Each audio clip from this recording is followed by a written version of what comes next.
창세기 9장 8절부터 17절 말씀입니다. 하나님께서 홍수 이후에 언약을 맺으시는 장면이 이어집니다. 9절에서 내가 내 언약을 너희와 너희 후손과 이렇게 이제 말씀을 하시죠. 이 언약은 한 사람이 선포하는 어떤 포고문이 아닙니다. 쌍방이 있죠. 그래서 언약은 언제나 하나님이 주도하시지만 그 언약에 상대방이 있습니다.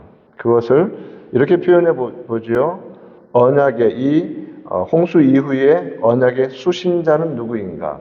이 언약의 대상이 되는 수신자는 누구이며 그 범위는 무엇인가를 우리가 생각해 봐야 합니다. 노아의 언약, 정확히 말하면 노아 언약이라고 표현하지만 그 대상은 노아 한 사람이 아니기 때문에 대표성을 가지고 노아 언약이라고 말하지만 9절 말씀부터 보면 너희와 복수가 나오죠. 너희 후손과 그 다음에는 뭐라고 말씀하십니까? 즉 노아와 노아의 후손들, 노아의 가족들의 후손들 뿐만 아니라 모든 생물들이 다 포함됩니다.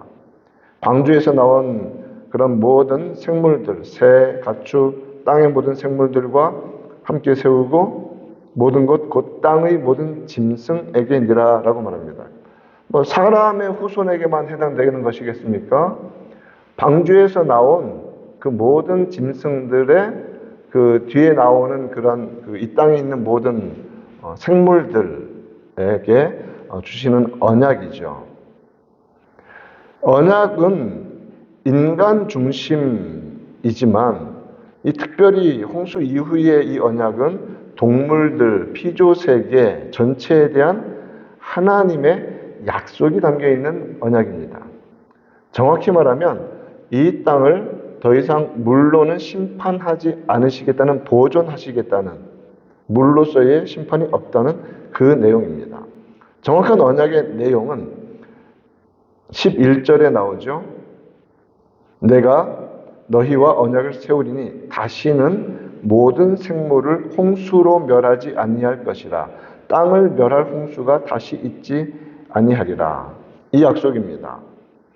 정확한 그 영화의 제목과 그것은 기억이 안 나는데 오래전에 그런 영화가 한번 나온 적이 있었습니다. 진짜 노아 홍수처럼 물로 세상이 다시 멸망하고 어떤 과학적인 그런 기술을 동원해서 노아 방주 같은 기가 막힌 배를 만들어서 살아나는, 그것은 완전히 반성경적인 마귀가 만든 영화죠. 성경에는 그런 얘기 한 적이 없습니다.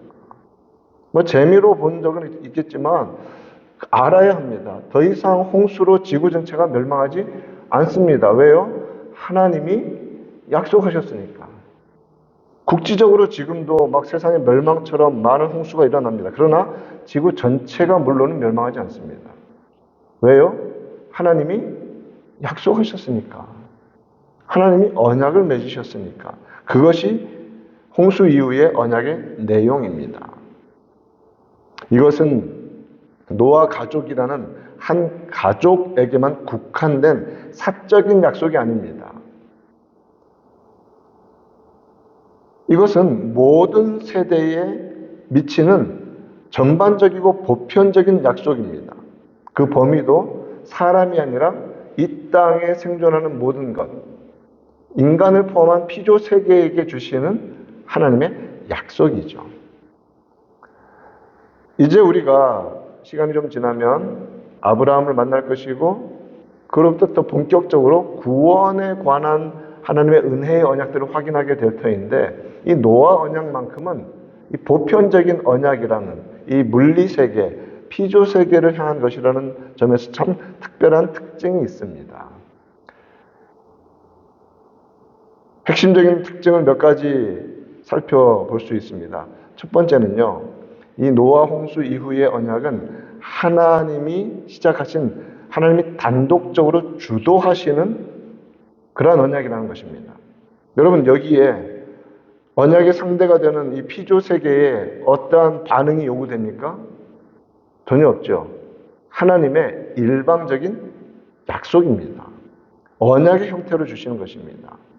반드시 지키겠다는 하나님의 다짐입니다.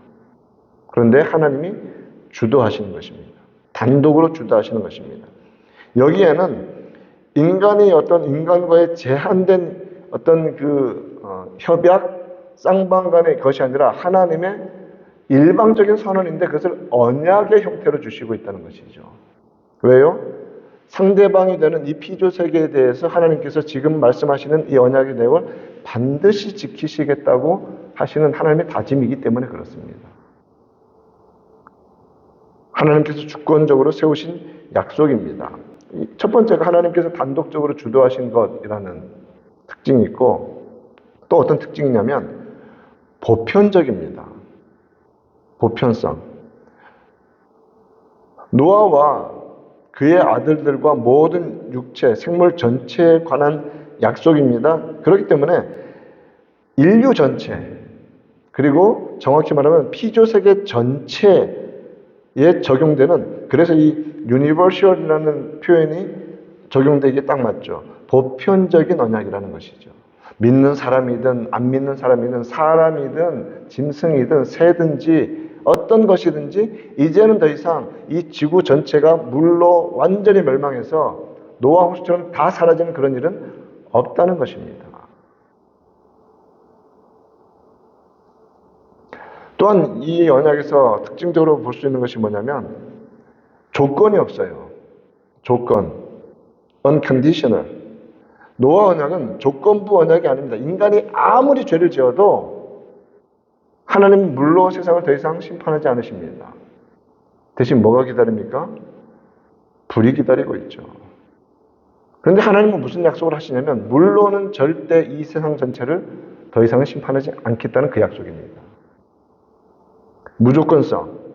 조건부 언약이란 무엇입니까? 사람들의 반응에 따라서 그 결과가 달라지는 것입니다. 아담과 하나님께서 언약을 맺으셨죠? 너 먹으면 죽는다. 안 먹으면 산다. 순종하면 산다. 불순종하면 죽는다. 어떻게 됐습니까? 먹었고 불순종했고 죽었습니다. 조건입니다. 컨디션이 있습니다. 그런데 이 홍수 이후의 언약은 무조건적입니다. 순종에 대한 요구도 없고 한 가지, 하나님께서 더 이상 물로 세상 전체를 심판하지 않으시겠다는 약속입니다. 그리고 네 번째로 살필 수 있는 특징은 무엇이냐면 우리 주님 오시는 그날까지 영속성입니다. 영원한 언약입니다. 아니, 세상이 끝날지라도 이 언약은 지키십니다. 어떤 언약입니까? 더 이상 이 3차원 물리세계를 물로 심판하는 일은 없다는 이 약속. 영원한 약속입니다. 그래서 12절 말씀을 한번 보십시다. 하나님이 이르시되 내가 나와 너희 사이, 너희와 및 너희와 함께하는 모든 생물 사이에 대대로 영원히 세우는 언약의 증거라고 말씀하시죠. 대대로 영원히 세우는 언약이다. 대대로라는 이 말씀은 for all future generations, 앞으로 다가오는 모든 세대를 다 포함하는 언약이라는 것이지요. 인류 사회, 이 피조 세계 전체를 말씀하시는 것입니다. 그러므로 노아 이후에, 홍수 이후에 온 모든 세대들, 그리고 지금 우리까지 왔는데, 그리고 앞으로 우리 주님 다시 오셔서 세상을 불로 다 사르시고 물질이 풀어지고 이 3차원 온 우주 만물이 다 풀어지는 그 순간까지 이 지구라는 작은 땅덩어리가 물로 심판되는 경우는 없다는 것입니다. 영속성이죠. 끝까지 하나님이 지키시고 완수하실 하나님의 약속이라는 것이지요. 이 모든 것들이 무엇을 가리키고 있습니까? 하나님만 드러납니다. 하나님이 약속하시고 하나님이 지키신다는 겁니다. 여러분, 단순한 스토리를 보면서 나 그 얘기 알아, 무지개 얘기도 알아, 이렇게만 볼 것이 아니라 정말 이 속에 담겨있는 하나님의 마음을 우리가 깨달아야 합니다. 하나님은 그러한 언약, 그러한 약속의 증거를 주십니다. 여기서는 증거, 성경에서는 12절에 언약의 증거라고 했는데 이것을 다른 말로 하면 언약의 표시, 표지라고 말할 수 있습니다. 영어로 쉽습니다. 사인. 어떤 사인이 보이잖아요. 뭔가 징조가 있을 때 그 사인으로서, 그 증거로서 하나님께서 무지개를 언급하십니다. 13절 말씀, 내가 내 무지개를 구름 속에 두었나니, 두었나니 이미 말씀을 하고 계시죠. 이것이 나와 세상 사이의 언약의 증거니라. 자, 이런 말씀 보면서 무지개가 어떻게 만들어지는지 너희들 알아? 과학적으로 설명해 줄게 하면서 이렇게 볼 것이 아니라 말씀대로만, 말씀만 따라갑시다. 무지개를 하나님께서 구름 속에 두었다는 거예요. 물론 설명은 가능하지만 오늘 여기서 중요한 것은 그것이 어떤 의미를 담고 있느냐가 중요하다는 겁니다. 성경적으로. 무지개는 무엇이냐면 절대 이 세상은 물로 전체가 심판을 받지 않는다는 하나님의 약속의 표시입니다. 하나님의 약속의 표시. 무지개 자체는 자연현상이죠. 무지개를 구름 속에 두었나니 하시니까 이전에도 있었을 수 있습니다. 그런데 중요한 것은 그것이 하나님께 의해서 언약의 표, 사인으로 성경에서 말하는 것이니까 거룩하게 지정되었다는 것입니다.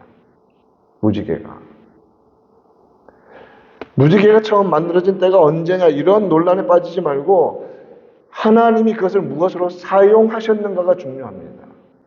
하나님은 언약의 표시로 사용하셨습니다. 그리고 그때가 언제냐면 노아 홍수 이후에 언약을 맺으시는 그때라는 것이 가장 중요합니다. 그러므로 무지개의 기능은 무엇입니까?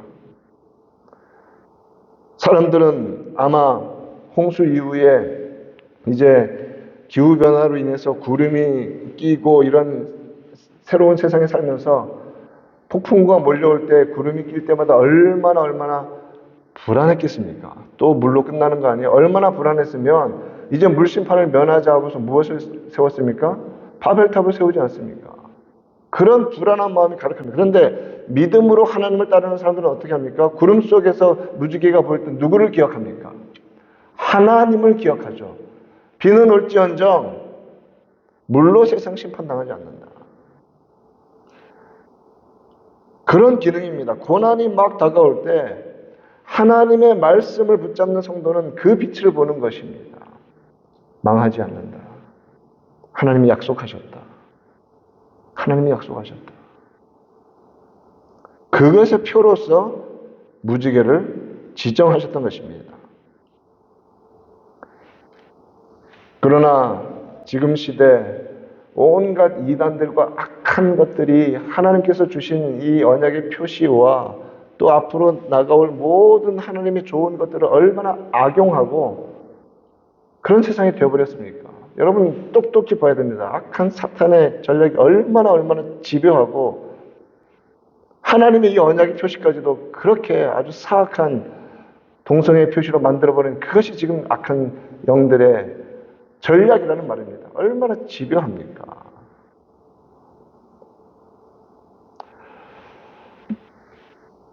그런데 우리가 이제 말씀을 마무리 지으면서 정말 중요한 게 있습니다.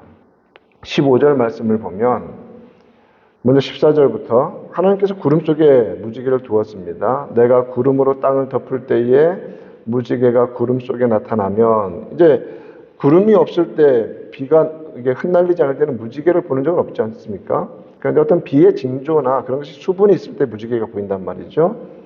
그러면 사람들은 불안해하지만 성도는 어떻게 해야 한다는 것입니까? 보세요. 먼저 하나님은 내가 15절에서 나와 너희와 및 육체를 가진 모든 생물 사이에 내 언약을 기억하리니 하나님이 먼저 기억하신다는 거예요. 세상을 물로 심판하지 않겠다. 그렇다면 하나님이 기억한다는 것은 하나님이 잊어버려서 그것을 기억하시겠습니까? 이것은 우리식으로 사람의 표현으로 의인화되어서 비유적으로 표현한 것이죠. 즉 하나님은 무지개를 보아서 하나님이 기억하신다고 하심으로써 그 말은 뭐냐면 우리 입장에서 신실하신 하나님을 믿도록 그 약속을 돕도록 주신 언어, 표시라는 것을 기억하라는 겁니다. 즉, 여러분, 우리 입장에서 그 무지개를 보면서 더 이상 망하지 않아, 안전해, 그것이 아니라 누구를 기억하라냐면 그 사인을 주신 하나님, 정확히 말하면 세상을 물로 심판하지 않겠다는 하나님의 말씀을 기억하라는 겁니다.